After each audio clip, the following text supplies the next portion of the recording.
Hello friends, welcome to science magnet. दोस्तों, कैसे हैं आप लोग सभी? आई होप सभी अच्छे हैं, शानदार हैं, जानदार हैं।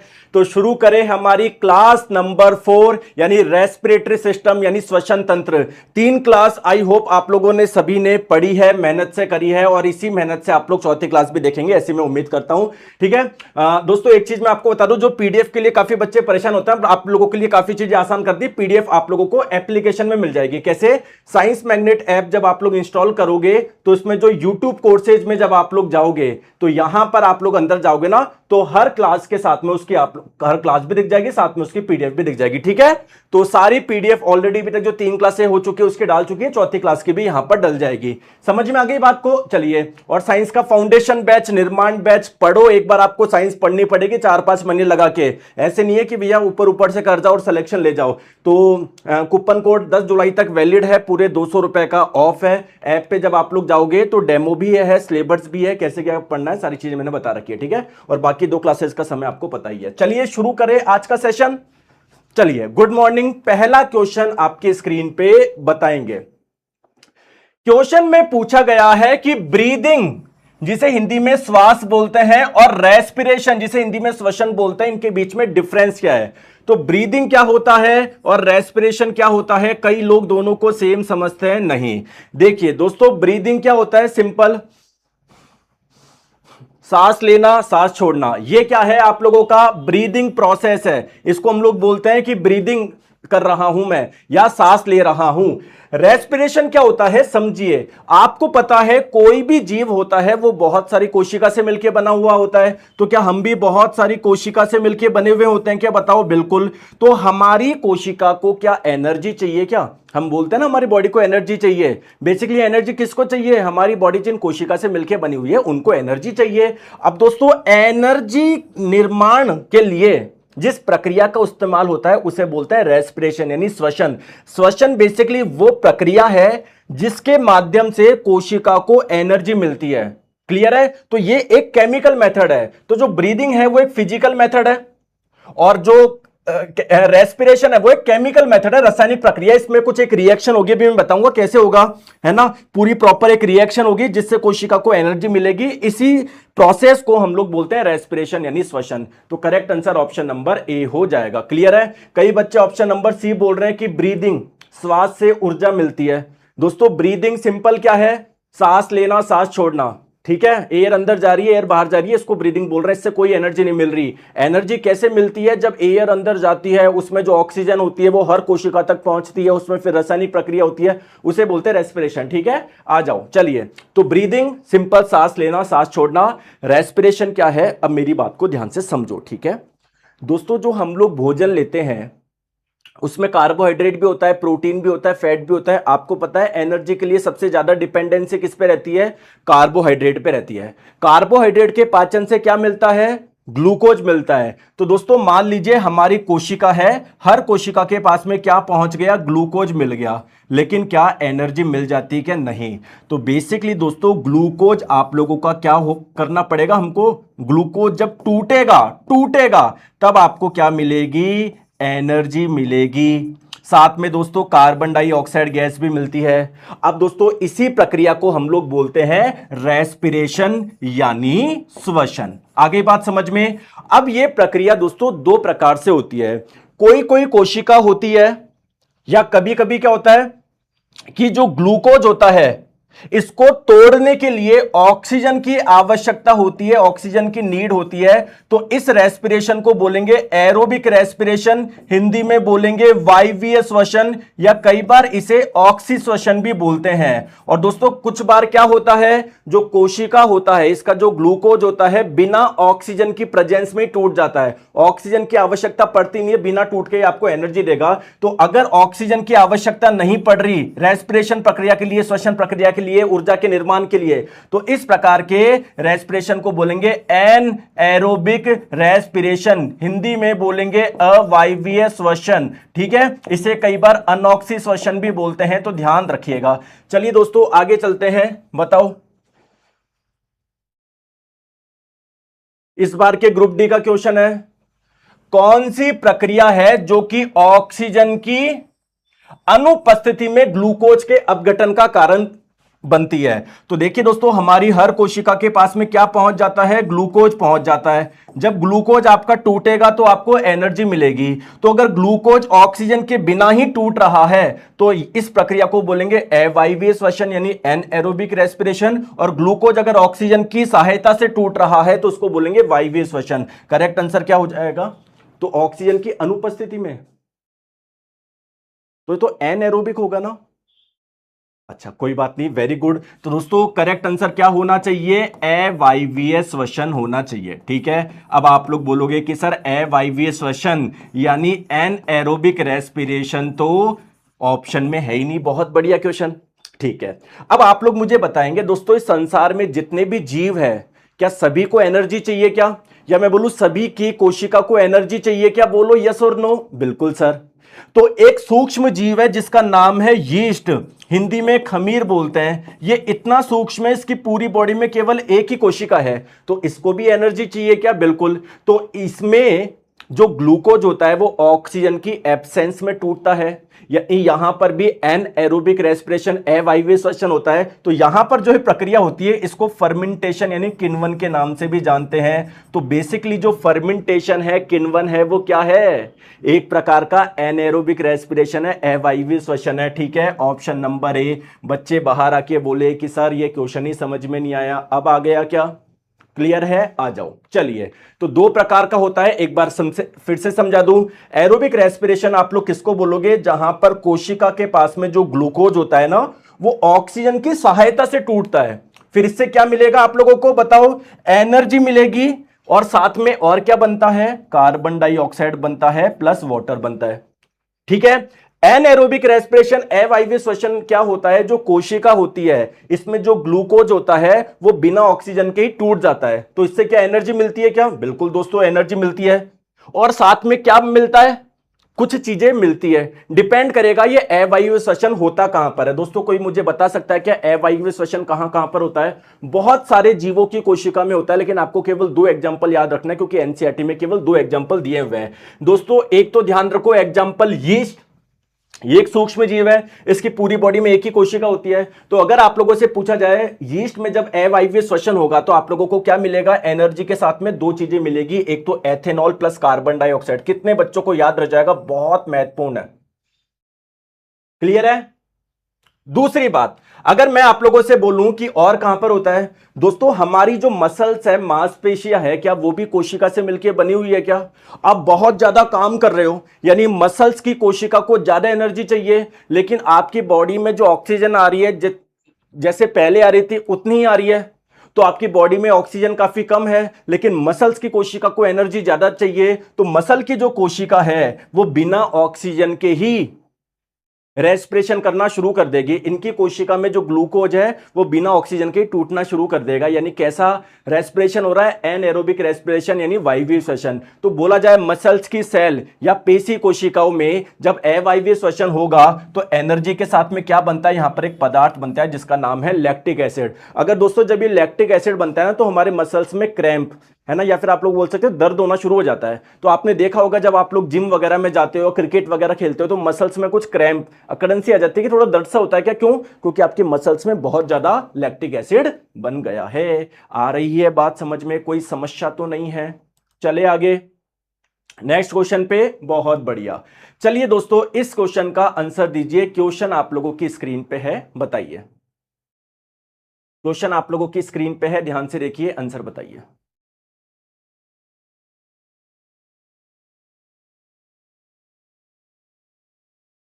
बताओ बताओ।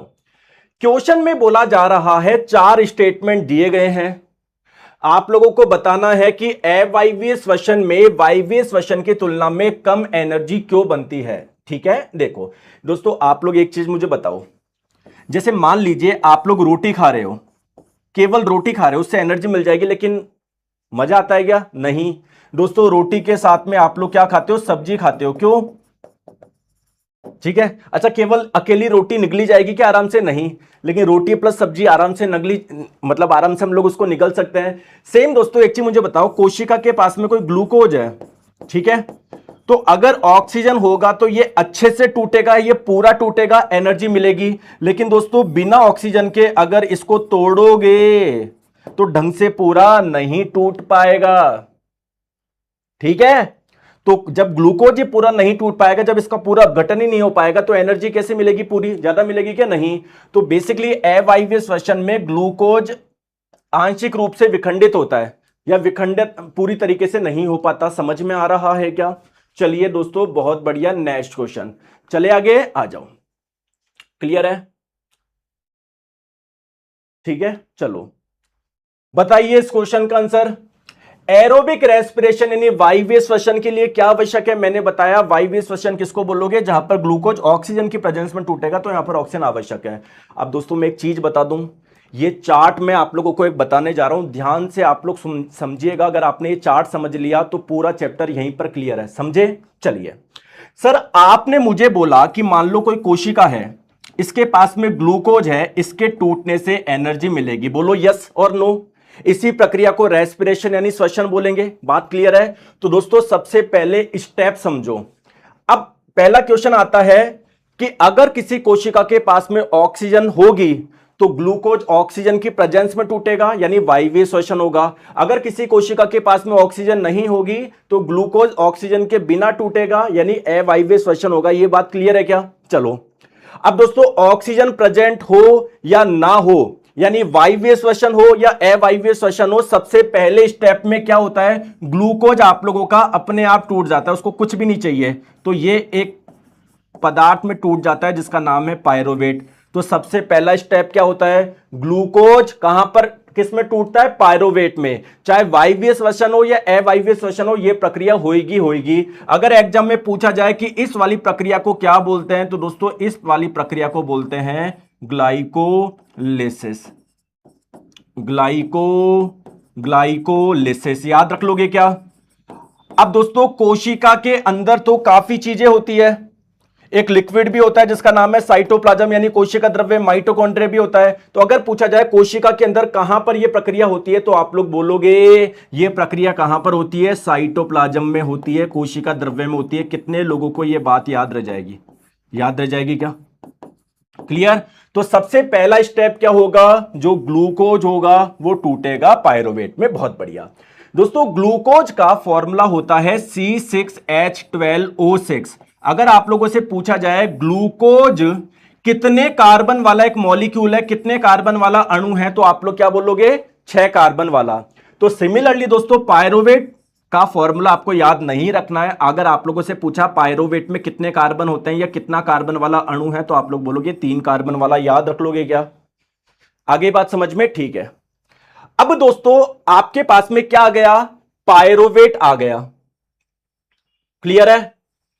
अब अगर आपकी कोशिका के पास में, किसी कोशिका के पास में ऑक्सीजन है, तो ऑक्सीजन की उपस्थिति में टूटेगा ये, और अगर ऑक्सीजन नहीं है तो बिना ऑक्सीजन के टूटेगा। क्लियर है? हमारी बॉडी की मैक्सिमम जितनी भी कोशिका है सभी में वायवीय श्वसन होता है। कहने का मतलब है कि ऑक्सीजन की प्रेजेंस में टूटेगा।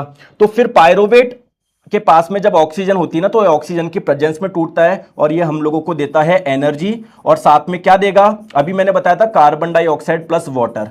ठीक है दोस्तों, अगर एग्जाम में पूछा जाए ये वाली प्रक्रिया कहां पर होती है, ये वाली प्रक्रिया कहां पर होती है कि हम लोगों को एनर्जी के साथ में वाटर प्लस कार्बन डाइऑक्साइड मिल रहा है। कब मिलता है ये? जब ऑक्सीजन प्रेजेंस होती है, यानी जब वायवीय श्वसन होता है। तो अगर एग्जाम में पूछा जाए तो बोल देना ये वाली प्रक्रिया कहां पर होती है? कोशिका का जो माइटोकॉन्ड्रिया होता है वहां पर होती है।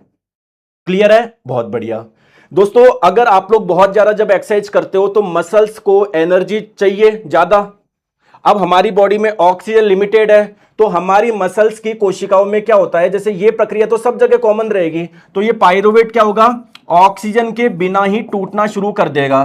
तो आप लोगों को क्या दे देगा? एनर्जी दे देगा, लेकिन साथ में क्या बनाएगा? कार्बन डाइऑक्साइड बनाएगा। ये याद रख लोगे क्या? और दोस्तों बताओ और कहां पर होता है ऐसा? तो यीस्ट एक सूक्ष्म जीव है, तो इसकी बॉडी में भी क्या होता है? बिना ऑक्सीजन के पायरोवेट टूटता है। तो बिना ऑक्सीजन के आप लोगों का टूटता है, और पायरोवेट जब टूटेगा तो आपको यीस्ट की कोशिका को एनर्जी मिल जाएगी। साथ में दोस्तों ये क्या बना देता है? साथ में क्या बना देता है? Ethanol plus carbon dioxide. क्या बना देता है? एथेनॉल। एथेनॉल क्या है? एक प्रकार का एल्कोहल है। तो अगर एग्जाम में पूछा जाए कि एथेनॉल बनाने की जो प्रक्रिया है इसे किस नाम से जानते हैं दोस्तों, इसी प्रक्रिया को फर्मेंटेशन यानी किण्वन भी बोलते हैं। आगे बात समझ में, या बोला जाए कि अल्कोहल निर्माण के लिए किस सूक्ष्म जीव का इस्तेमाल होता है, आप लोग बोलोगे यीस्ट का इस्तेमाल होता है। मैंने सब कुछ क्लियर कर दिया, अब धमाधम सारे क्वेश्चन कर लो, आ जाओ। ठीक है, ग्लूकोज का पायरोवेट में अपघटन या विघटन क्या होता है? सबसे पहले ग्लूकोज आपका टूटेगा पायरोवेट में, किसी भी प्रकार का श्वसन हो, यह प्रक्रिया तो होगी ही होगी। तो यह प्रक्रिया कहां पर होती है? साइटोप्लाज्म यानी कोशिका द्रव्य में होती है। चलिए दोस्तों बताएंगे, चाहे एरोबिक रेस्पिरेशन हो या एनएरोबिक हो, वायवीय हो या अवायवीय श्वसन हो, स्टार्टिंग में दोनों में एक सेम चीज होगी, क्या कि ग्लूकोज आपका टूटेगा पायरोवेट में, यह तो प्रक्रिया होगी ही होगी। ठीक है, तो कॉमन प्रोडक्ट क्या है? चाहे वायवीय श्वसन हो या अवायवीय श्वसन हो, सबसे पहली प्रक्रिया यह होगी। तो कॉमन प्रोडक्ट क्या है? पायरुवेट है, पायरुवेट है, ऑप्शन नंबर ए। क्लियर है क्या? चलिए नेक्स्ट क्वेश्चन बताओ, इस बार के ग्रुप डी का क्वेश्चन, कौन सा जंतुओं में, एनिमल्स किसे बोलते हैं? हम भी एक प्रकार के एनिमल है। तो जब हम में अवायवीय श्वसन होता है, एनएरोबिक रेस्पिरेशन होता है, तो क्या मिलता है? तो हमारी जो मसल्स की सेल है उसमें ये वाला रेस्पिरेशन होता है। तो जब ये रेस्पिरेशन होगा आप लोगों को क्या मिलेगा? लैक्टिक एसिड मिलेगा। बोलो बात सही है क्या? अगर एग्जाम में पूछा जाए लैक्टिक एसिड का फॉर्मूला क्या है, नहीं याद रखना है, एनसीईआरटी में दिया हुआ ही नहीं है। लेकिन अगर आप लोगों से पूछा जाए कि लैक्टिक एसिड कितने कार्बन वाला अणु है, तो ये भी 3 कार्बन वाला ही अणु है। जैसे पायरुवेट 3 कार्बन वाला था ना, ये भी 3 कार्बन वाला था, याद रख लोगे क्या? चलिए आ जाओ, 19 फरवरी का क्वेश्चन। एक बच्चा बोल रहा है सर प्लीज एक बार आई लव यू बोल दो। ये कौन है? अरे एक सेकंड रुको, रखी, पता नहीं क्या नाम है, राम किशोर बोल रहा है एक बार आई लव यू बोल दो। इतने बुरे दिन आ गए क्या मेरे? हाँ? मजाक कर रहा हूं यार, आप सबको प्यार करता हूं मैं। पढ़ लो, है पढ़ो, पढ़ाई वढ़ाई तुमसे होती नहीं है, मेरे को आई लव यू बोल दो, ये बोल दो, आ जाओ। ठीक है, हाँ क्वेश्चन पूछा गया है कि हमारी मसल्स की सेल कभी कभी अवायवीय श्वसन क्यों करती है? क्योंकि जब आप लोग बहुत ज्यादा एक्सरसाइज करते हो, मसल्स को तो एनर्जी चाहिए। अब ऑक्सीजन लिमिटेड है तो वो क्या करेगा? बिना ऑक्सीजन के ही प्रक्रिया शुरू कर देगा, यानी अवायवीय श्वसन कर देगा। ठीक है, क्योंकि यार सप्लाई, ऑक्सीजन की सप्लाई सीमित है, लिमिटेड है। करेक्ट आंसर आप लोगों का ऑप्शन नंबर ए हो जाएगा। ठीक है, चलिए दोस्तों बताएंगे इस बार के ग्रुप डी का क्वेश्चन, देखो करो धमाधम।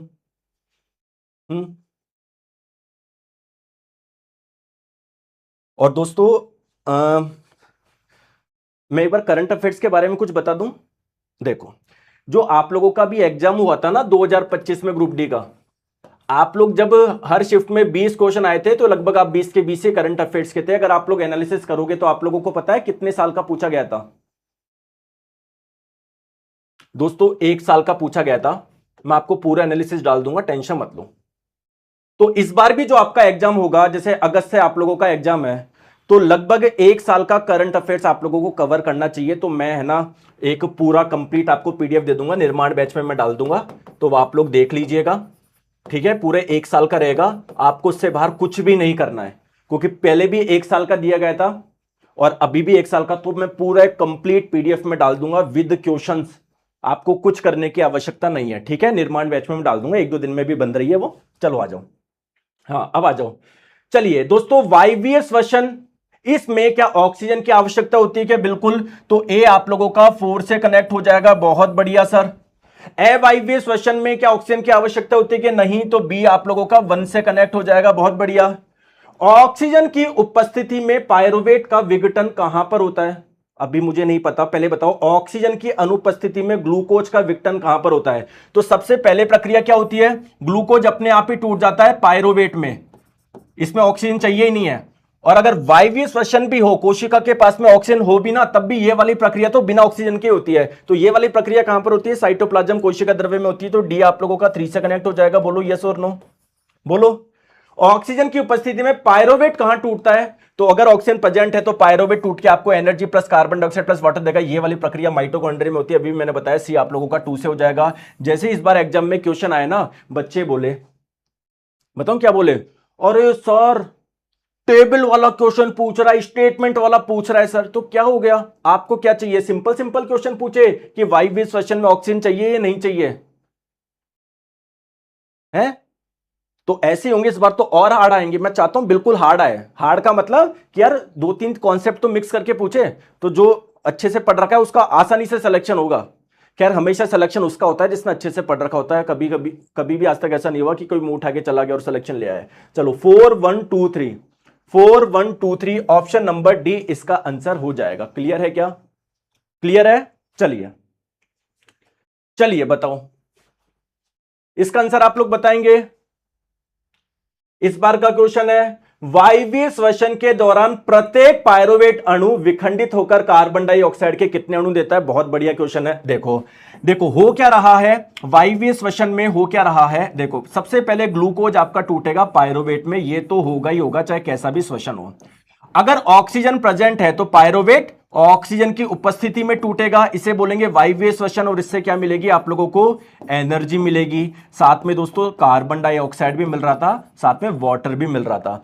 तो क्वेश्चन ये है पायरुवेट के टूटने से ये चीजें मिल रही है। लेकिन क्वेश्चन ये है पायरुवेट का जब एक मॉलिक्यूल एक अणु टूटेगा तो कार्बन डाइऑक्साइड के कितने अणु मिलेंगे? दोस्तों याद रखिएगा कार्बन डाइऑक्साइड के 3 मॉलिक्यूल मिलते हैं, 3 अणु मिलते हैं। एनसीईआरटी ने बड़े बड़े अक्षरों में लिखा हुआ है, कई बार मैंने आपको बताया है कि 3 कार्बन पायरुवेट, मतलब ये बोलना जा रहा है 3 कार्बन वाला जो पायरुवेट का मॉलिक्यूल है ना, पायरुवेट का जो अणु है ना, ये टूट के क्या देता है? 3 मॉलिक्यूल देता है, 3 अणु देता है, कार्बन डाइऑक्साइड के 3 अणु देता है। क्लियर है क्या? अरे एक ही बच्चा बार बार कमेंट कर रखा है, सर मैं निर्माण बैच ले रखा है, ये क्लास करने की आवश्यकता है? कोई आवश्यकता नहीं है। अगर आप लोग प्रैक्टिस एक रिवाइज करना चाहते हो तो देख सकते हो, वरना आपको कोई आवश्यकता नहीं है। जो आपने पढ़ रखा है बस उसी को रिवाइज करो। ठीक है, आ जाओ नेक्स्ट क्वेश्चन आपकी स्क्रीन पे बताइए। ग्लूकोज आपका टूट रहा है कार्बन डाइऑक्साइड में प्लस एनर्जी में, ठीक है। अच्छा साथ में ये बोला जा रहा है, मतलब ये था इसमें क्वेश्चन में, और क्या आएगा साथ में? और साथ में क्या आएगा? और साथ में क्या आएगा? क्लियर है? बहुत गजब क्वेश्चन है, बहुत ही शानदार क्वेश्चन है। कई बच्चे इसका आंसर देकर आएंगे, वाटर आप करोगे ऐसे, एग्जामिनर करेगा ऐसे, क्योंकि क्या बोला जा रहा है? अवायवीय श्वसन बोल रहा है, एनएरोबिक रेस्पिरेशन बोल रहा है। जो आप बता रहे हो ना कि पहले ग्लूकोज टूटता है पायरुवेट में, फिर जब ऑक्सीजन प्रेजेंट होता है तो होता है वायवीय श्वसन यानी एरोबिक रेस्पिरेशन। हमारे कोशिका में अधिकतर यही होता है। फिर क्या होता है? पायरुवेट टूट का आपको एनर्जी देता है, साथ में कार्बन डाइऑक्साइड देता है, साथ में वाटर देता है। तो आपको लगेगा कि एनर्जी प्लस कार्बन डाइऑक्साइड साथ में वाटर आएगा। लेकिन ये कब होता है? वायवीय श्वसन में, जबकि क्वेश्चन में बोला गया है अवायवीय श्वसन। फिर अब आप लोग बोलोगे कि अवायवीय श्वसन में क्या होता है? जैसे हमारी मसल्स की सेल की बात करी जाए तो ग्लूकोज पायरुवेट में टूटेगा, फिर पायरुवेट बिना ऑक्सीजन के टूट के आप लोगों को एनर्जी देगा, साथ में लैक्टिक एसिड देगा। और अगर यीस्ट में बात करी जाए तो वहां पर आपको एनर्जी मिलेगी, साथ में एथेनॉल मिलेगा और साथ में CO2। तो एनर्जी, अच्छा अब आप लोगों को समझ में नहीं आ रहा ये किसकी बात कर रहा है? मसल्स की सेल की बात कर रहा है या यीस्ट की सेल की बात कर रहा है? तो मेरे प्यारे दोस्तों यीस्ट की सेल की बात हो रही है। आपको कैसे पता पड़ा? क्योंकि यीस्ट की सेल में कार्बन डाइऑक्साइड बनता है अवायवीय श्वसन में, ठीक है। तो कार्बन डाइऑक्साइड प्लस एनर्जी और साथ में क्या बनता है? एथेनॉल बनता है। ऑप्शन नंबर बी बहुत गजब क्वेश्चन। अगर आपको लग रहा है कि सर बहुत सिंपल क्वेश्चन है ये, तो अभी तो आप लोगों से बन रहे हैं, लेकिन जब एग्जाम में जाओगे दोस्तों क्वेश्चन नहीं बनते हैं ये, तो वही बच्चा बनाता है जो अच्छे से, जिसने रिवाइज कर रखा है। तो पढ़ना बहुत इंपॉर्टेंट है, लेकिन साथ में रिवीजन करना उतना ही महत्वपूर्ण है। मैं हमेशा बोलता हूं दोस्तों, एक चैप्टर जब आप लोग पूरा पढ़ लेते हो प्लीज उसका रिवीजन भी करा करो, क्योंकि अगर आप लोग रिवीजन नहीं करोगे भूलोगे। अगर मैं खुद ही नहीं पढ़ा हूं, मान लो 6 महीने में खुद भूल जाऊं, मैं कोई वो थोड़ी हूं कोई कि यार मेरे दिमाग में घुस गया परमानेंट, नहीं। मैं अगर खुद ही नहीं पढ़ा हूं 1 साल 1.5 साल में खुद सब कुछ भूल जाऊं। तो आप भी दोस्तों रिवीजन करा करो। कई बच्चों की प्रॉब्लम होती है कि सर मैं पढ़ता हूं मैं भूल जाता हूं। बताओ होती क्या आपके भी? अरे होती है क्या? तो आप लोग बहुत लकी हो कि आप इंसान हो, क्योंकि जो व्यक्ति भी भूलता है ये इंसान की प्रवृत्ति है, मानव की प्रवृत्ति है। किसी भी एनिमल हो, कोई सा भी जानवर हो, सबके माइंड के कैपेसिटी होता है, फिर भूलता है। अगर आपके मान लो ऐसा नहीं हो रहा है कि सर मैं तो याद करता हूं भूलता ही नहीं हूं, फिर आप इंसान नहीं हो यार आप। तो अगर आप भूल रहे हो तो आप इंसान हो, और इंसान को फिर क्या करना चाहिए? वो चीजें करने के लिए रिवाइज करना चाहिए। तो दोस्तों रिवीजन करना है, सबके साथ में होती है। कई बच्चे अपने आप को अंडर एस्टिमेट कर लेते हैं कि सर मैं भूल जाता हूं। अरे सब भूलते हैं। अब आप क्या चाहते हो कि नहीं है मुझे तो सर कोई स्पेशल माइंड दे के भेजते भगवान, तब जाके मैं सिलेक्शन ले पाता है? ऐसा होता क्या? निम्नलिखित में से कौन सा कथन गलत है? श्वसन के पहले स्टेप में ग्लूकोज का अपघटन होता है, सही बात है, ग्लूकोज टूटता है और हमको पायरुवेट देता है, बिल्कुल सही बात है, ये तो कथन सही लग रहा है। ठीक है, श्वसन के पहले स्टेप में पायरुविक एसिड का निर्माण होता है, बिल्कुल दोस्तों, जो मैं बार बार बोल रहा हूं ना, पायरुवेट नाम के एक पदार्थ का निर्माण होता है, इस पायरुवेट को पायरुविक एसिड भी बोलते हैं, यह कथन भी बिल्कुल सही है। फर्मेंटेशन के लिए ऑक्सीजन आवश्यक नहीं है, बिल्कुल सही बात है। अब देखिए दोस्तों क्या होता है, सबसे पहले ग्लूकोज टूटता है एक पदार्थ में जिसका नाम है पायरुवेट, या जिसे पायरुविक एसिड भी बोलते हैं। अगर ऑक्सीजन प्रेजेंट है तो माइटोकॉन्ड्रिया में बाकी का प्रक्रिया क्या होगी, ये आप लोगों को तोड़ के एनर्जी देगा, साथ में क्या देगा, कार्बन डाइऑक्साइड देगा, साथ में वाटर देगा। तो माइटोकॉन्ड्रिया में ऑक्सीजन का इस्तेमाल होकर किसको तोड़ा जा रहा है, पायरुविक एसिड को, ना कि एसिटिक एसिड को। गलत बात है, गलत बात है, गलत बात है यार, गलत बात है। बोलो बात समझ में आ गई क्या, मजा आ रहा है क्या, अरे मजा आ रहा है क्या। और दोस्तों अगर आप लोगों को देखना है कि सिलेक्शन होगा या नहीं होगा, मैं बता दूं क्या दोस्तों, पहली क्लास में बच्चे देख रहे थे 15,000, दूसरी क्लास में देख रहे थे 10,000, तीसरी क्लास में शायद कितने थे, 8-9 हजार थे, मुझे नहीं पता। ठीक है, आज चौथी क्लास है, ये देख रहे हैं लगभग 8,000। तो जो बच्चा पूरी 30 क्लास तक, हर किसी के बस की बात है कि आपको लगता है कि सिलेक्शन है ना सर औरों का हो जाता है, सर मेरा नहीं होता।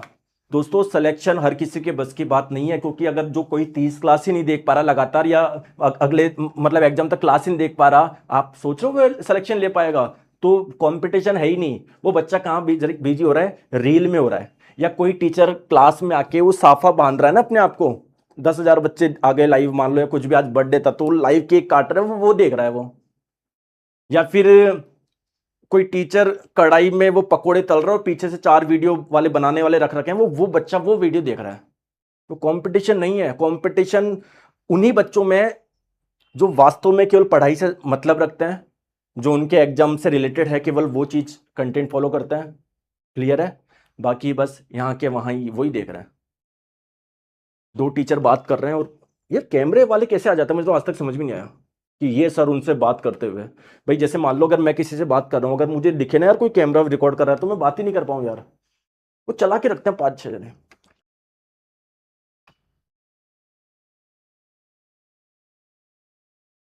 फिर जब वीडियो आएगा उसके पीछे बैकग्राउंड म्यूजिक आएगा, और अम्ब है प्रचंड है। चलो बताओ, नेक्स्ट क्वेश्चन आपके स्क्रीन पे बताइए, आ जाओ।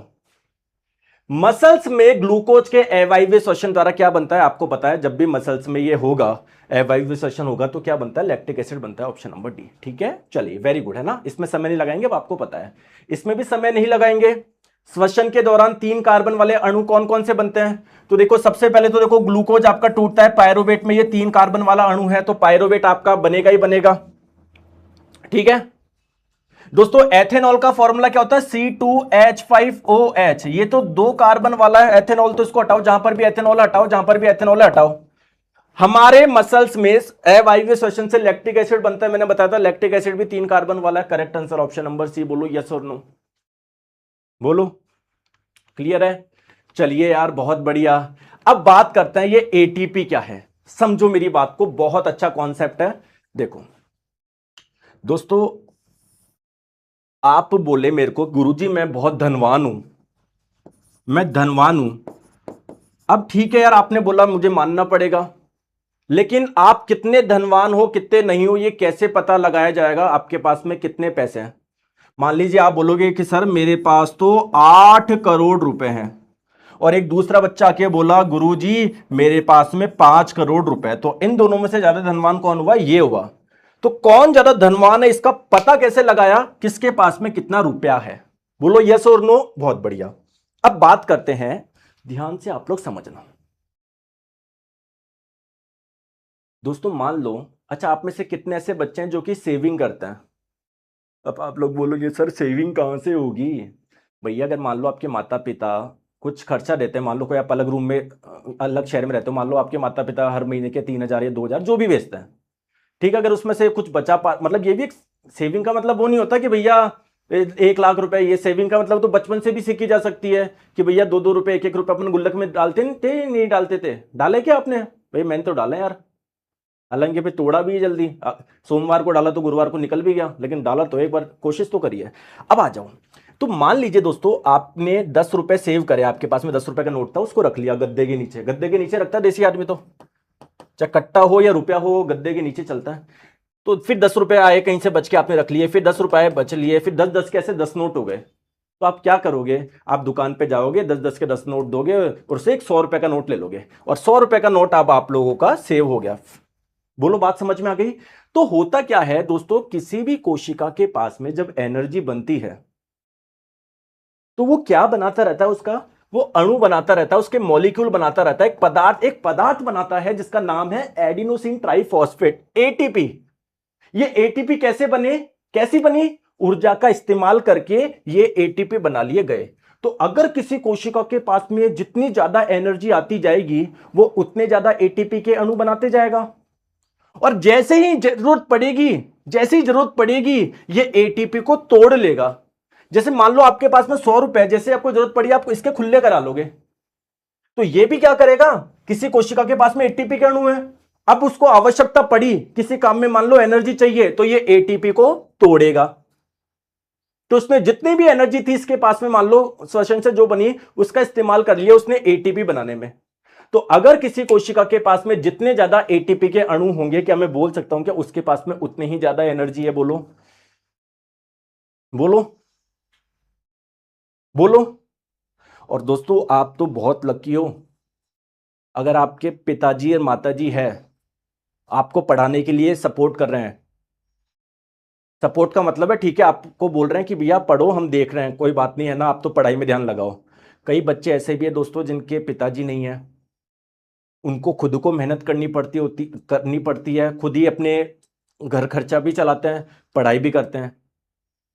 कई बच्चे ऐसे हैं, और आप समझते हो कि सर मैं बहुत टेंशन में हूं, मैं बहुत लोड में हूं सर, ये फिर आपको मान लो अगर ऐसी कंडीशन में भी मिल जाए कि यार आपको दिन में 5 घंटे काम भी करना पड़ेगा, फिर क्या होगा? तो आपको जो भी चीजें मिली है वो बेहतरीन मिली है। आप लोग बहुत, जीवन में लोग ऐसे भी हैं जिनके पास में ये सुविधा नहीं है, तो अपने आप को वो मत करा करो, बस देखा करो आपको जो चीज मिली है कैसे आप लोग उसका बेस्ट यूटिलाइज कर सकते हो, कैसे पूरी मेहनत करके आप लोग अपने मंजिल पे पहुंच सकते हो। ठीक है, आ जाओ, चलिए तो आ जाइए, बात करते हैं एटीपी का फुल फॉर्म क्या है दोस्तों। इसका फुल फॉर्म होता है एडिनोसिन ट्राइफॉस्फेट। दोस्तों किसी कोशिका के पास में जितने ज्यादा एटीपी के मॉलिक्यूल होंगे, आप लोग बोलोगे उस कोशिका के पास में उतनी ज्यादा एनर्जी है। इसीलिए दोस्तों एटीपी को हम लोग एक नाम से और जानते हैं, करेंसी ऑफ सेल एनर्जी, कोशिका ऊर्जा की मुद्रा। जितनी ज्यादा एटीपी होंगे हम लोग बोलेंगे उस कोशिका की ऊर्जा उतनी ज्यादा है। तो कोशिका की ऊर्जा को जो मापा जा रहा है वो किस में मापा जा रहा है? एटीपी के माध्यम से मापा जा रहा है। ठीक है, चलिए दोस्तों बताएंगे। ठीक है, बताओ, आ जाओ आ जाओ। ठीक है, आ जाओ दोस्तों, ये हमारी कोई कोशिका है, देखो ध्यान से आप लोग समझना।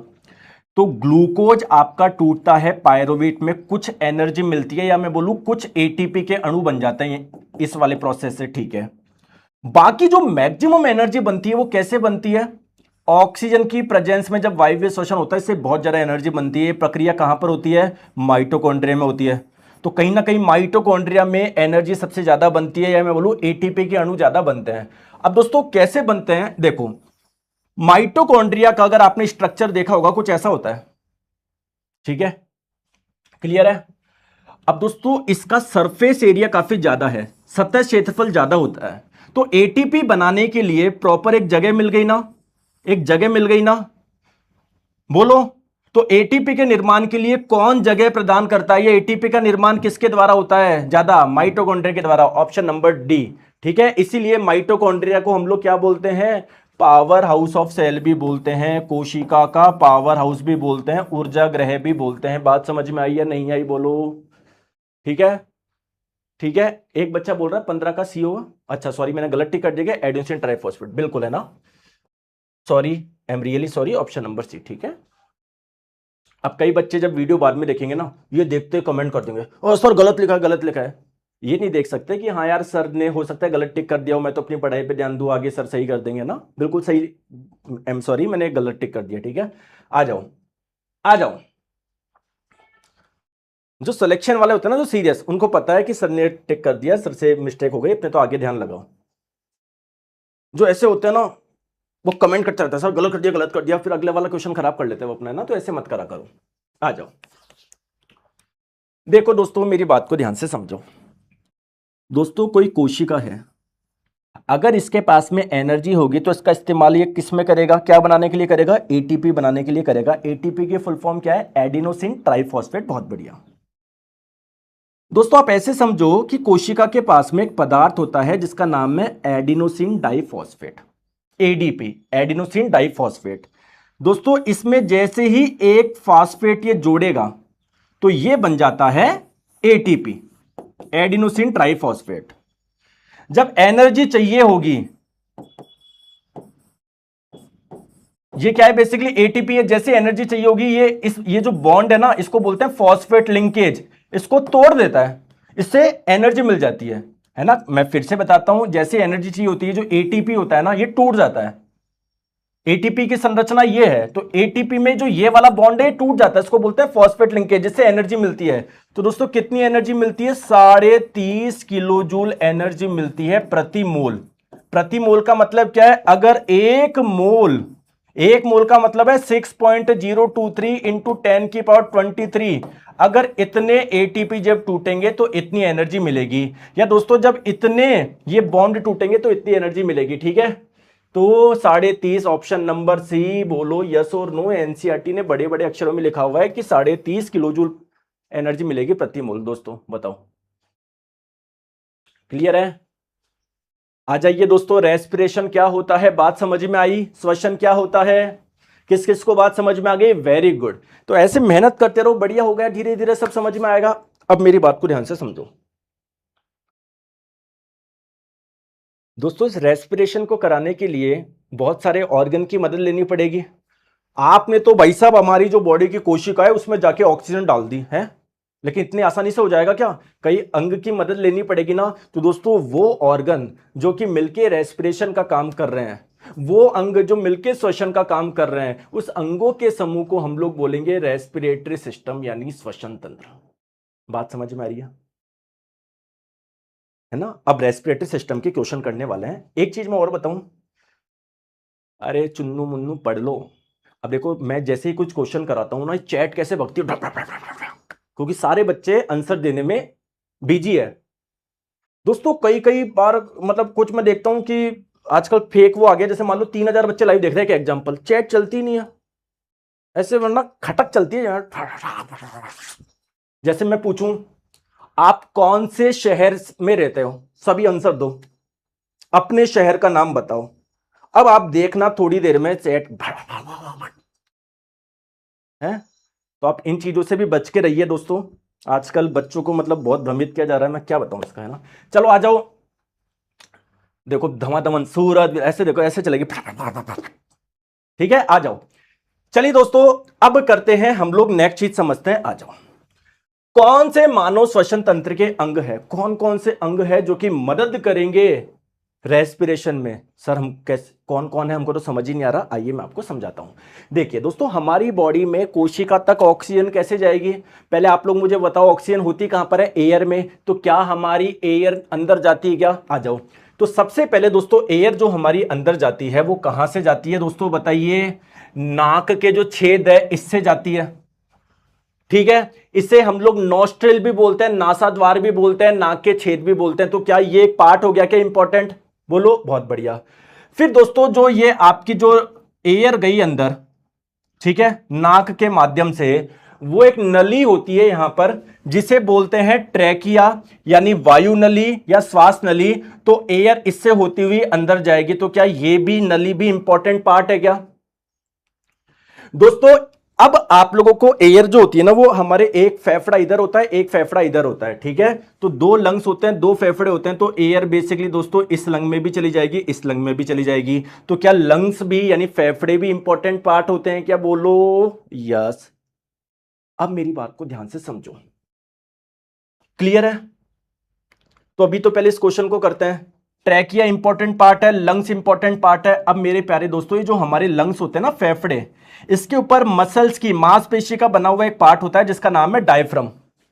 तो जब ये ऐसे होता है तो लंग्स हमारे फैलते हैं, इस दौरान एयर अंदर जाती है, और जब ये ऐसा होता है, ऐसा, तो लंग्स कॉन्ट्रैक्ट होता है और इससे एयर बाहर जाती है, यानी एयर को अंदर लाने के लिए, बाहर लाने के लिए, ये भी इंपॉर्टेंट है। तो दोस्तों सारे ही अंग हो गए, ऑप्शन नंबर डी। ठीक है, अब समझते हैं एक एक अंग को डिटेल में। ठीक है, हमारे इंपॉर्टेंट पार्ट, तो एयर हमारे नाक के छेद से अंदर आएगी, तो नॉस्ट्रिल इंपॉर्टेंट पार्ट है। क्लियर है? ठीक है, मैं डायग्राम बनाई दूं क्या? देखो, आ जाओ। देखो, सबसे पहले एयर नाक के छेद से अंदर आएगी, तो नॉस्ट्रिल इंपॉर्टेंट पार्ट है, हिंदी में मैं बोलता हूं नासा द्वार शॉर्ट में। बहुत बढ़िया, क्लियर है दोस्तों। आपका भोजन कहां से जाता है? भोजन कहां से जाता है अंदर? मुंह से जाता है। तो दोस्तों भोजन मुंह से जाता है, एयर आप लोगों की कहां से आती है? नाक से आती है। दोस्तों यहां पर एक रास्ता होता है, एक जगह है जहां पर भोजन भी आ रहा है और एयर भी आ रही है। इस जगह को बोलते हैं फेरिंग्स, यानी फेरिंग्स वो जगह है क्या? फेरिंग्स को हिंदी में क्या बोलते हैं? ग्रसनी। ठीक है, तो ग्रसनी वो जगह है क्या जहां पर एयर आ रही है, यानी ये भी एक इंपॉर्टेंट पार्ट हो गया। ठीक है, इसके बाद में जो एयर होती है वो एक नली के माध्यम से नीचे आ जाती है। दोस्तों इसे हम लोग बोलते हैं क्या? विंड पाइप भी बोल देते हैं, ट्रैकिया भी बोल देते हैं, हिंदी में वायु नली भी बोल देते हैं, श्वास नली भी बोलते हैं, बहुत अलग अलग नाम है। बहुत बढ़िया। अब मेरे प्यारे दोस्तों, जो ट्रैकिया है ना, वायु नली, इसके ऊपर एक पार्ट होता है, इसके ऊपर एक पार्ट होता है जिसे बोलते हैं लैरिंग्स, यानी स्वर यंत्र। क्लियर है क्या? तो लैरिंग्स को भी इसी में डाल लो। बहुत बढ़िया। अब दोस्तों ये जो ट्रैकिया है ना, इसकी दो शाखाएं होती है, एक शाखा इधर जाती है, एक शाखा इधर जाती है। एक शाखा इस वाले लंग में एयर को लेके जाएगी, एक शाखा इस वाले लंग में एयर को लेके जाएगी। तो इन शाखा को क्या बोलते हैं? ब्रोंकाई बोलते हैं, हिंदी में श्वसनी बोलते हैं। याद रख लोगे क्या? बहुत बढ़िया। अब दोस्तों ये जो दो शाखा है ना, आगे और छोटी छोटी शाखाएं में टूटती है, इन शाखाओं को बोलते हैं ब्रोंकियोल। ब्रोंकियोल, हिंदी में श्वसनिका। बोलो, समझ लोगे क्या? याद रख लोगे क्या? अब प्यारे दोस्तों, ये जो ब्रोंकियोल है ना, श्वसनिका, इसके लास्ट में ऐसे छोटे छोटे गुब्बारे लगे होते हैं, गुब्बारे जैसे संरचना होती है। ठीक है दोस्तों, इसको बोलते हैं एल्वियोली, हिंदी में कूपिका या वायु कूपिका भी बोल सकते हो। तो कहीं ना कहीं रेस्पिरेटरी सिस्टम यानी श्वसन तंत्र के सारे भाग हो गए क्या? एक एक करके हम लोग समझेंगे। बोलो बोलो, क्लियर है? बहुत इंपॉर्टेंट है। देखो, ये आप लोगों की जो ट्रैकिया है, वायु नली है, ये दो शाखा में जा रही है, एक ये रही, एक ये रही। इसको आपने अभी क्या बोला था? ब्रोंकाई श्वसनी। देखो एनसीईआरटी में भी इसकी हिंदी श्वसनी लिखी हुई है। फिर ये और शाखा में टूट रहा है जिसको बोलेंगे श्वसनी का। देखो एनसीईआरटी में भी श्वसनी का लिखा हुआ है, बहुत इंपॉर्टेंट है। आ जाओ, चलो अब एक एक करके बात करेंगे। सबसे पहले लंग्स की बात करते हैं। लंग्स की स्टडी अगर हम लोग करें, फेफड़े में क्या क्या है, तो इसकी स्टडी को बोलते हैं पुल्मोनोलॉजी, और लंग्स के डॉक्टर को बोलता है पुल्मोनोलॉजिस्ट। ठीक है, आ जाओ। अब दोस्तों एक समस्या है, जैसे मान लीजिए आजकल क्या है, कोई समस्या आपके, कुछ भी मान लो, पेट में समस्या है, या पैर में समस्या है, या मान लो नाखून की कोई समस्या है, या बालों की कोई समस्या है, या स्किन की कोई समस्या है। आप डॉक्टर हॉस्पिटल जाते हो तो रिसेप्शन में वो पूछते हैं कि भैया किसको दिखाना है। तो अगर आपको पता हो कि जैसे मान लो यार कि हार्ट के डॉक्टर को कार्डियोलॉजिस्ट बोलते हैं, तो मान लो आपको किसी को लेके गए हो, किसी पेशेंट को जिसको हार्ट की समस्या थी, तो आप लोग बोलोगे मुझे कार्डियोलॉजिस्ट से कंसल्ट करना है। लंग्स में कोई समस्या, आप बोलोगे पुल्मोनोलॉजिस्ट से करना है। किडनी की है तो आप लोग बोलोगे नेफ्रोलॉजिस्ट से करना है। ब्रेन की कुछ है तो न्यूरोलॉजिस्ट से करना है। अब आप जाके बोलो हमारा पेट में गुड़गुड़ हो है, मेरे पेट में कुछ गुड़ होती है, बताओ कौन से डॉक्टर को दिखाऊं? है तो अच्छा लगेगा क्या? तो पता होना चाहिए ना आप लोगों को कि भैया लंग्स की स्टडी क्या है, हार्ट की स्टडी क्या है। आ जाओ सर, ऑप्शन हिंदी में दो। अच्छा, पुल्मोनोलॉजी को अभी देता हूं। पुल्मोनोलॉजी, जिंदगी भर रोने की आदत है, रोने की आदत है गुरुजी, मुझे मैं क्या करूं सर, मुझे बस एक ये चीज दिख गई तो मैंने। आ जाओ, चलिए दोस्तों आंसर बताएंगे। यहां पर एक डायग्राम दिया हुआ है, उसमें ए बी सी दिया हुआ है ना? तो बताओ ए बी सी क्या है। हो सकता है आपको डायग्राम नहीं दिखे, थोड़ा सा बड़ा कर देता हूं। टेंशन बिल्कुल भी ना लेने का, टेंशन देने का जो तुम मुझे दिन रात देते हो, जब आंसर गलत देते हो मुझे टेंशन हो जाती है।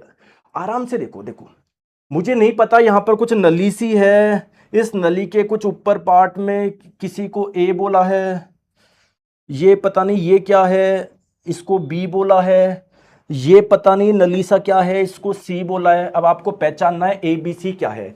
दोस्तों एक चीज मुझे बताओ, मैंने आपको बताया था ये जो नली है ना, कलर चेंज कर देता हूं, ये जो नली है ये ट्रैकिया है, वायु नली। इस नली को ये सी क्या मैं ट्रैकिया कर दूं क्या? एक बार के लिए ट्रैकिया कर दूं क्या? मेरे को जो समझ में आ रहा है फिर बाद में देखेंगे एक बार, ठीक है दोस्तों। मैंने बताया ट्रैकिया के ऊपर एक पार्ट होता है जिसे आप लोग बोलते हैं लैरिंग्स, जिसे वॉइस बॉक्स या स्वर बॉक्स के नाम से भी जानते हैं। ये कहीं ना कहीं ये जो बी है, एक बार के लिए इसको लैरिंग्स मानूं क्या? कोई दिक्कत है क्या? ठीक है। और दोस्तों आपको पता है जब एयर अंदर आती है, भोजन आता है, तो यहाँ पर एक कॉमन जगह होती है, इसको फेरिंग्स बोलते हैं, ग्रसनी। तो यार मैं तो ऑप्शन नंबर सी कर देता एग्जाम में। आप भी कर देते क्या? कर देते क्या आप भी? Very good. चलिए आगे दोस्तों, इस बार का क्वेश्चन है, बताओ कौन से मामलों में श्वसन के दौरान हवा के मार्ग को सही रूप से दर्शाता है? बताओ, मतलब एयर कैसे जाती है, वायु कैसे जाती है दोस्तों? सबसे पहले तो छेद से जाती है, नॉस्ट्रिल, मुंह से थोड़ी जाती है, ठीक है मुंह से भी जाती है थोड़ी बहुत, लेकिन मेजर जो काम है वो ये काम किसका है? इसका है, ठीक है। तो नॉस्ट्रिल, नॉस्ट्रिल के बाद में बेसिकली आपका गला बोल दो इसको, गला, ठीक है। इसके बाद में गले, गले में फिर आपकी ट्रैकिया में जाएगी, फिर आपके लंग्स में जाएगी। और दोस्तों फिर क्या होता है, ये जो आपके लंग्स होते हैं ना, अभी हम पढ़ेंगे लास्ट में, ये जो आपके मैंने लंग्स में इधर छोटे छोटे गुब्बारे जैसा होता है जिसको एल्वियली बोलते हैं, कुपी का, लास्ट में इसमें जाएगी एयर। यहां पर जाके क्या होगा भी बताऊंगा। ऑप्शन नंबर सी इसका आंसर हो जाएगा। क्लियर है क्या? चलिए बताएंगे, ठीक है बताओ। देखिए दोस्तों, एयर जहां जहां से होके गुजरती है, जहां जहां से होके गुजरती है उसको बोलते हैं रेस्पिरेटरी ट्रैक्ट यानी श्वसन पथ। जो हमारा अपर रेस्पिरेटरी ट्रैक्ट है, ऊपरी श्वसन पथ। सर ऊपरी श्वसन पथ किसको बोलते हैं, पहले तो ये समझाओ दोस्तों। जो आप लोगों के यहां से जो ऊपर ऊपर वाला पार्ट होता है ना, जैसे नॉस्ट्रिल, नासाद्वार, फिर अंदर यहां पर आप लोगों का फेरिंग्स हो गया, लैरिंग्स हो गया, इसको बोलते हैं ऊपरी श्वसन पथ। ये लंग्स वगैरह, ये जो नीचे ये आप लोगों के आएंगे निचले श्वसन पथ में, लंग्स वगैरह ये, ठीक है। आ जाओ। अब दोस्तों होता क्या है, जो ऊपरी श्वसन पथ होता है ना, जैसे नॉस्ट्रिल, नासाद्वार, है ना, और अंदर ही फेरिंग्स, लैरिंग्स, तो दोस्तों यहां पर क्या होता है, अंदर बाल जैसे कुछ पाए जाते हैं, हेयर, हेयर बाल पाए जाते हैं, बाल, इसको बोलते हैं सीलिया। क्या बोलते हैं? सीलिया। ये क्या करते हैं, मेरी बात को ध्यान से समझिए। अगर आप लोगों के एयर में कुछ डस्ट पार्टिकल, एयर के माध्यम से कुछ डस्ट पार्टिकल आ गए, धूल के कण आ गए, तो उसको ये यहीं पर रोक लेते हैं। अगर रोका नहीं तो वो धूल के कण बेसिकली आप लोगों के लंग्स में जाएंगे, फेफड़ों में जाएंगे, आपके फेफड़े को खराब कर देंगे, ठीक है। तो ये अपर रेस्पिरेटरी ट्रैक्ट में होता है। तो जो व्यक्ति धूम्रपान करता है, स्मोकिंग करता है, उसके ऊपरी श्वसन पथ में जो सीलिया है वो नष्ट हो जाते हैं, खट्टाक। तो जो व्यक्ति स्मोकिंग करेगा उसके ये सीलिया खत्म हो जाएंगे। तो दोस्तों अगर भारत की वायु आपको पता ही है कितनी शुद्ध है, जो एयर जाएगी अगर इसमें कुछ भी हुआ, कुछ भी नहीं होता ना भारत की वायु में, तो कोई दिक्कत ही नहीं है, बढ़िया जाने दो। अब दोस्तों अमेरिका की या किसी इंग्लैंड की वायु तो दोस्तों बहुत खराब है, उसकी वायु में इतने डस्ट पार्टिकल है, तो अभी तक तो वो सीलिया बचा रहे थे उस डस्ट पार्टिकल को लंग्स में जाने से। अब कोई नहीं बचाएगा, सीधे लंग्स में जाएंगे, फिर बोलेंगे लंग्स कैंसर, थर्ड स्टेज, या ठीक है। आ जाओ, चले बताओ। अब दोस्तों एक क्वेश्चन मेरा और है, एक डर है मेरा, गुरुजी बताओ सर, ये जो ट्रैकिया है ना, वायु नली, कितनी प्यारी सी नली है। नली खाई है क्या आपने? घर में बनती है होली वगैरह में, मार्केट में जाते हैं 10 रुपए की, लो और तेल गरम करते हैं, लो भाई साहब नलिया, मोटी मोटी हो जाती है, मजे खाते हैं बढ़िया। अरे नलिया नहीं खाई क्या? बच्चों के खिलौने, वो तलने वाले क्या बोलते हैं उसको यार। अब मैं तो देखो बिल्कुल एक गरीब परिवार से आता हूँ, तो मैं तो सब कुछ खाया है मैंने। तो जो नली आती थी, परचूनी की दुकान पे आप जाओगे, किनारे की किराने की दुकान पे, तो आपको मिल जाएगी बढ़िया, 10 रुपए की लेके आओ, गर्म तेल में डालो भाई साहब, इतने बड़े, और डालो नमक, और हो गया आज का काम। तो मेरे प्यारे दोस्तों, ये जो आपकी नली है, अगर इसको कोई दबा दे, गुस्सा आएगा ना कि भैया मैं तो खरीद के लाया हूं। अब चलो उसका तो छोड़ो, अब आपकी जो ये नलिका है, ट्रैकिया है, वायु नली है जिससे एयर आ रही है, अगर ये सिकुड़ जाए, अगर ये कोलैप्स हो जाए, ऐसे सिकुड़ जाए मान लो, तो दिक्कत है क्या? बिल्कुल दिक्कत है, एयर आपकी जाएगी नहीं अंदर तक। अरे खाइए क्या, क्या बोलते हैं उसको, पोपी, फोफी, जो भी बोलते हैं, पोला पोली, जो भी बोलते हैं। तो सिमिलरली दोस्तों, इसको हम लोगों को कोलैप्स होने से बचाना है, सिकुड़ने से बचाना है। तो ईश्वर ने एक काम करके दिया है, क्या करके दिया है, इसके चारों ओर ऐसे कार्टिलेज के रिंग होती है। जैसे बोन तो काफी कठोर होती है, कार्टिलेज क्या होता है, काफी सॉफ्ट होता है, जिसे हिंदी में उपास्थि भी बोलते हैं, तो ये कार्टिलेज क्या है, इस नली को ऐसे पकड़ के रखती है, अपने से चिपका रखा है कि अगर ये नली चिपकना चाहेगी ना, कोलैप्स होना चाहेगी तो ये होने नहीं देगा, चारों तरफ से पकड़ के रखा हुआ है। तो अगर एग्जाम में पूछा जाए कि भैया कि ट्रैकिया को, वायु नली को सिकुड़ने से कौन रोकता है, तो रिंग्स ऑफ कार्टिलेज, उपास्थि के छल्ले, इसके चारों ओर जो ये कार्टिलेज है ना वो रोकती है। ठीक है, आ जाओ।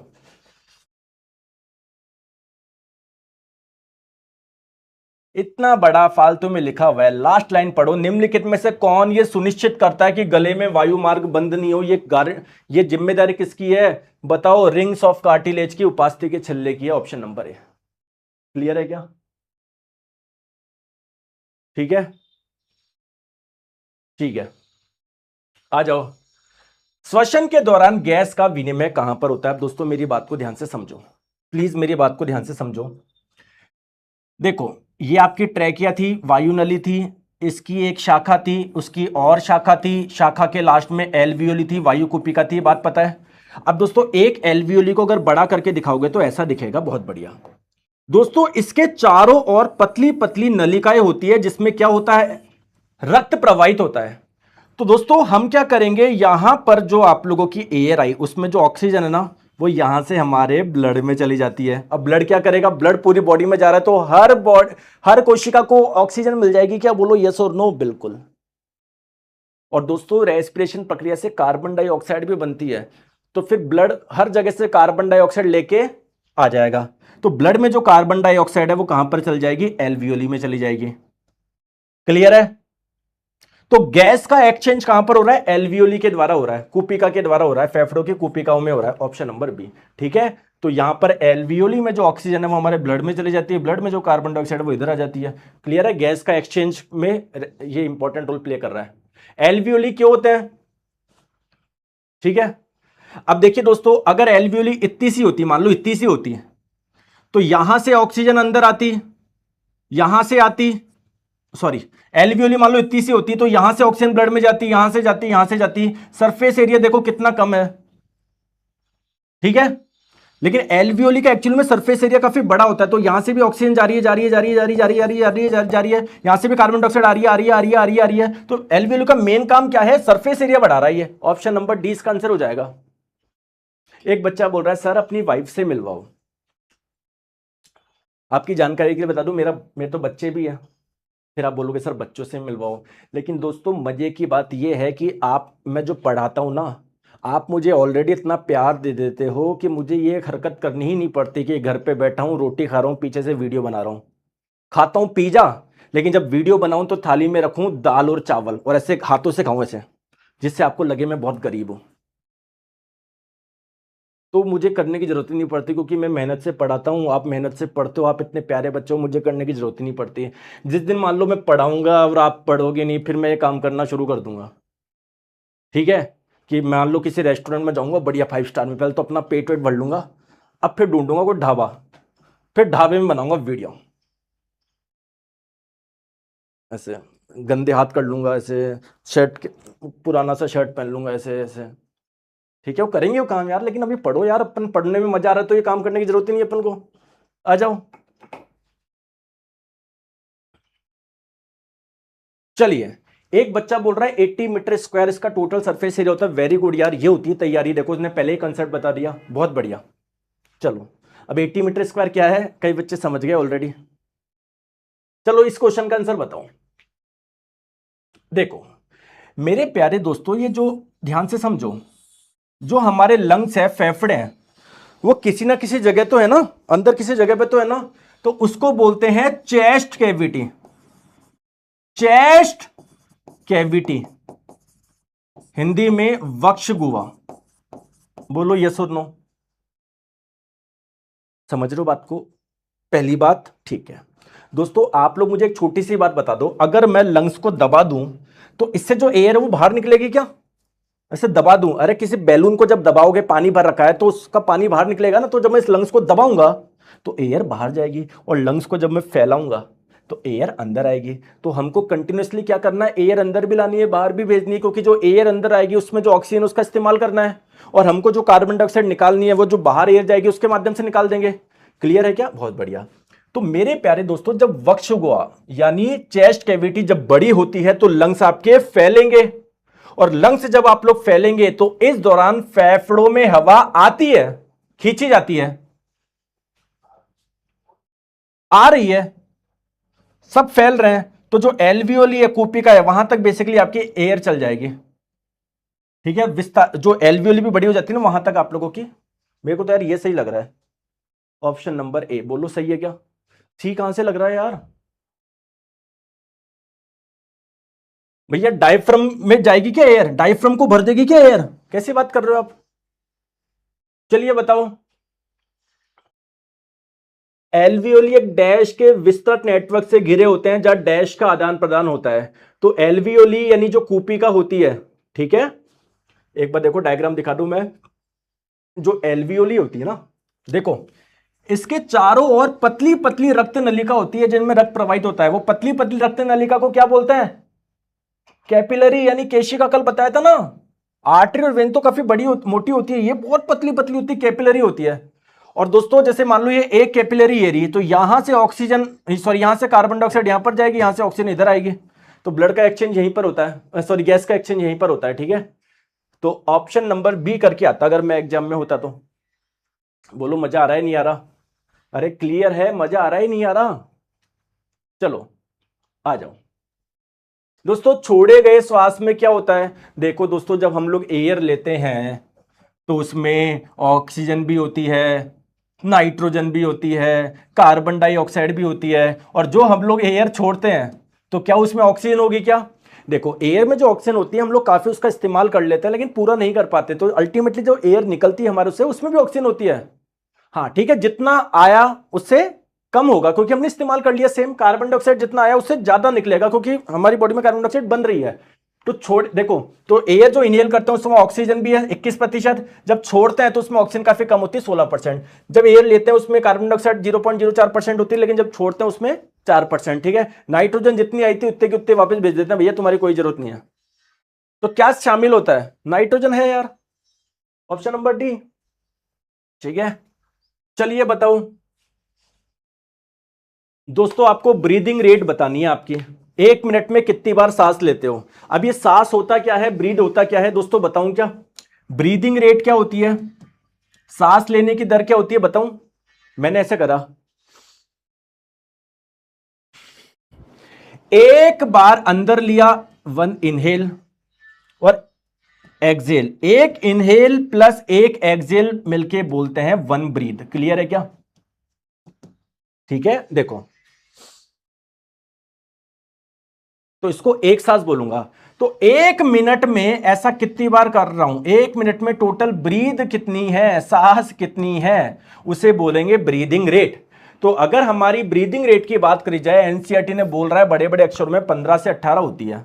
ठीक है, अगर आप लोग ज्यादा एक्सरसाइज करोगे तो ब्रीदिंग रेट क्या होगी, कम होगी ज्यादा होगी? ज्यादा होगी, क्योंकि ज्यादा एक्सरसाइज का मतलब ज्यादा एनर्जी चाहिए, ज्यादा ऑक्सीजन चाहिए। एयर को बोलेंगे भाई जल्दी जल्दी आ, जल्दी जल्दी आ, जल्दी जल्दी आ। ठीक है, ठीक है, आ जाओ।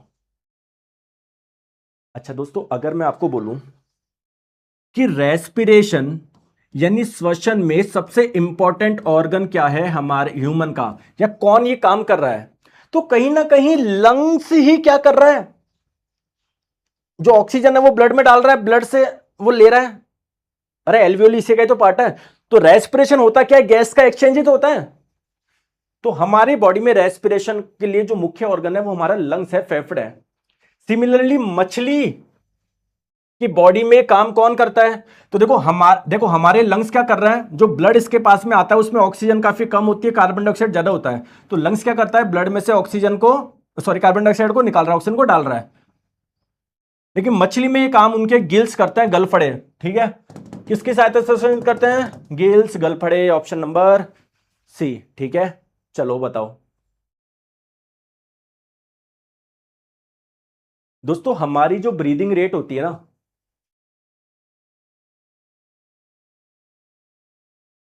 वो काफी कम होती है जो पानी के अंदर। अच्छा दोस्तों मुझे एक चीज बताओ, समझो समझो समझो दोस्तों, मान लो जो सब्जी है, एक नियम हो कि आप एक बार में 100 ग्राम, मान लो 500 ग्राम ही सब्जी ला सकते हो, एक नियम आ गया कि आप एक बार में सब्जी 500 ग्राम ही ला सकते हो, और एक नियम यह है कि कोई लिमिटेशन नहीं है। तो आप लोग जो सब्जी लेने जाओगे, मार्केट जाओगे, उसकी संख्या ज्यादा कब होगी? जब ये लिमिटेशन होगी तब संख्या ज्यादा होगी, या जब कोई लिमिटेशन नहीं होगी तब ज्यादा होगी? दोस्तों इस वाले केस में आपको मार्केट जाना पड़ेगा, क्योंकि एक बार में 500 ग्राम ही ला सकते हो, तो अगले दिन वापस जाना पड़ेगा, फिर अगले दिन वापस जाना पड़ेगा। जब कोई लिमिटेशन नहीं है तो हो सकता है एक बार में आप लोग 5-10 दिन की लेके आ जाओ, तो वहां पर मार्केट आपको कम जाना पड़ेगा। तो दोस्तों एयर में ऑक्सीजन काफी ज्यादा है, तो ब्रीदिंग रेट हम कम रखते हैं कि यार एक बार में ऑक्सीजन काफी ज्यादा आ जाएगी। लेकिन जो पानी के अंदर रहते हैं ना, उसमें पानी में ऑक्सीजन काफी कम होती है, तो उनको बार बार ब्रीदिंग करनी पड़ती है कि जल्दी आ ऑक्सीजन, आ आ आ। तो पानी के अंदर जो जीव रहते हैं वो तेजी से, उनकी ब्रीदिंग रेट फास्ट क्यों होती है? क्योंकि पानी में ऑक्सीजन बहुत कम होती है, तो उनको बार बार करना पड़ता है प्रक्रिया। देखो आप कितने लकी हो, हैं और आप समझ ही नहीं पा रहे। आ जाओ, कौन सा श्वसन अंग है पादपों में? है श्वसन पादपों में भी होता है क्या? रेस्पिरेशन? अरे रेस्पिरेशन ही तो वो प्रक्रिया है जिससे कोशिका को एनर्जी मिलती है। कोई सा भी जीव हो, सबको एनर्जी चाहिए, तो पादप की जो कोशिका है उसको भी तो एनर्जी चाहिए। तो एनर्जी मिलता कैसे है? जैसे प्लांट की कोई कोशिका है, उसके अंदर ग्लूकोज है, उसमें मान लो ऑक्सीजन आया, एनर्जी बनी, साथ में कार्बन डाइऑक्साइड गैस रिलीज होगी, तो यहां पर भी जो कोशिका है उसमें ऑक्सीजन जा रहा है, एनर्जी बन रही है, कार्बन डाइऑक्साइड निकल रहा है, यानी यहां पर भी गैस का एक्सचेंज हो रहा है कोशिका में। कुल मिला के प्लांट को भी क्या चाहिए? ऑक्सीजन चाहिए, कार्बन डाइऑक्साइड छोड़ेगा। तो गैस का एक्सचेंज कहां पर होता है? प्लांट की जो पत्तियां होती है ना, उसमें छोटे छोटे छेद होते हैं, उसके माध्यम से गैस का एक्सचेंज होता है, यानी रेस्पिरेशन में ये इंपॉर्टेंट रोल निभा रहा है। Option number B. दोस्तों मजा आया नहीं आया? मजा आया नहीं आया? इस क्लास की पीडीएफ मैं आप लोगों को टेलीग्राम पे नहीं डाल रहा हूं, क्योंकि टेलीग्राम पे आजकल बहुत फेक वो चल रहे हैं। कई स्टूडेंट फंस जाते हैं कि यार ये कोर्स ले लो, या नीरज सर के कहने पर इन्वेस्ट करो, है ना, ऐसे ऐड आपने देखा होगा, तो बच्चे फंस जाते हैं। तो इसीलिए मैंने आप लोगों के लिए और सिंपल काम कर दिया, सारी पीडीएफ आपको एक जगह मिल जाएगी, ठीक है ना? तो अभी बताता हूं कैसे मिलेगी, पहले पीडीएफ को बता दूं।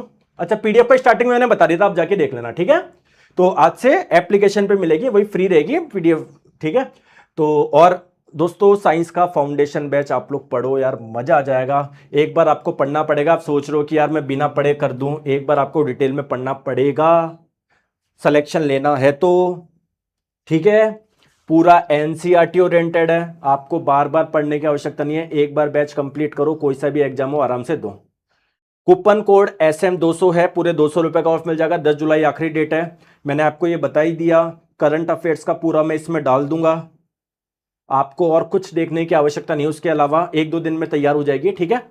कंप्लीट थ्योरी बैच है, साथ में सारे क्वेश्चंस करवाए जाते हैं, डेली लाइव क्लास है, मिस करते हो रिकॉर्डिंग मिल जाएगी। 2026 तक के भी सारे पीवाईक्यू करा रहा हूँ, पूरा कंटेंट बायलिंगुअल, हर क्लास की पीडीएफ मिलेगी, chapter wise test series free है, 1 साल की वैलिडिटी है। तो प्ले स्टोर पर जब जाओगे साइंस मैग्नेट ऐप इंस्टॉल करोगे, पेड कोर्स में जाओगे तो निर्माण बैच कूपन कोड लगा लेना, डिस्काउंट आपको मिल जाएगा। पीडीएफ के लिए मैंने आपको बता दिया, इस यहाँ पर जो यूट्यूब कोर्सेज वाला सेक्शन है उसके अंदर आप लोगों को सारी पीडीएफ विद क्लास आपको मिल जाएगी। Thank you so much, take care, bye bye. कोई दिक्कत हो इस नंबर पर संपर्क कर सकते हो।